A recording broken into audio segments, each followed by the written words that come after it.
রসুলের যে সুমহান চরিত্র আমাদের জন্য অনুসরণীয়, আমাদের জন্য পালনীয়, এর যে সমর্থনে আল্লামা ইকবাল দরদুয়ায়ে নুসরাতে তায়েগে আমিন ও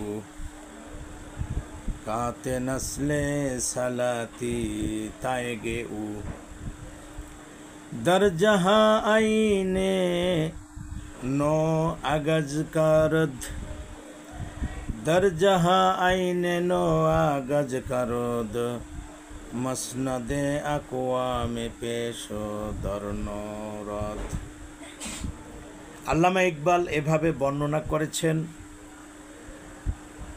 আজকালি দো দিদার দুনিয়া এ কুশাদ हम तू बातों ने उम्मी गीती नजाद दरने गाहे उए के बलाओ पुस्त बागोला में खोबेशे बर एके खानुस्त।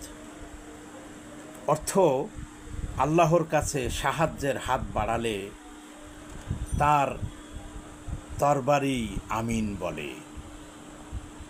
প্রাচীন সাম্রাজ্য রাজিকে আনলেন তিনি সমাপ্তির দিকে।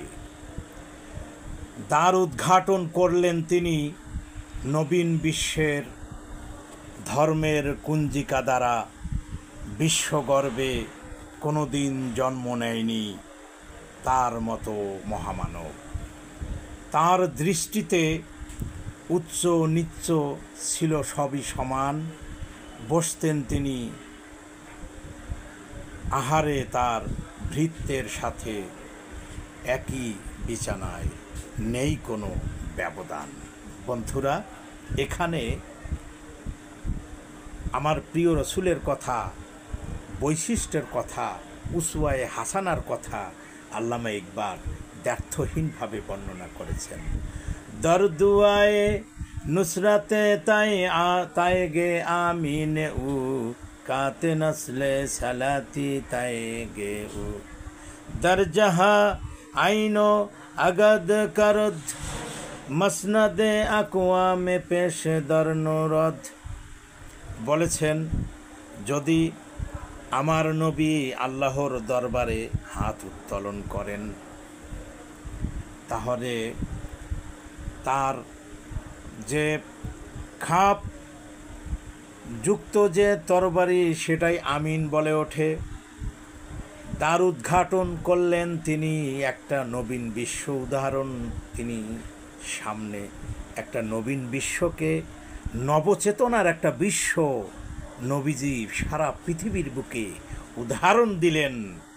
মদিনার সনদ দিয়ে একটি মদিনা রাষ্ট্র কায়েম করে এবং তিনি তার ভৃত্য সবাইকে নিয়ে তিনি সমান তালে তিনি আহারে বসে যেতেন। তার আদর্শ সমগ্র বিশ্বকে তার ব্যক্তিত্বের ধারায় আনন্দিত, পুলকিত করে দিয়েছে। পৃথিবীর সমস্ত সৃষ্টি নবীজির প্রেমে উদ্বুদ্ধ হয়েছে, যার ফলে আল্লামা ইকবাল শুধু নয়, আল্লামা ইকবালের পূর্বে যে মহান মনীষী নবী জীবনের এই নবী চরিত নিয়ে যিনি কাব্য রচনা করে সারা পৃথিবীতে স্মরণীয় হয়ে রয়েছেন, তিনি হচ্ছেন আল্লামা শেখ সাদি। বালাগাল্লুলা বিকামালিহি কাশাবাদ্দুজা বিজামালিহি হাসানাতু জামিউ খিসালিহি সাল্লু আলাইহি ওয়া আলিহি। বন্ধুরা, বালাগাল উলা বিকামাল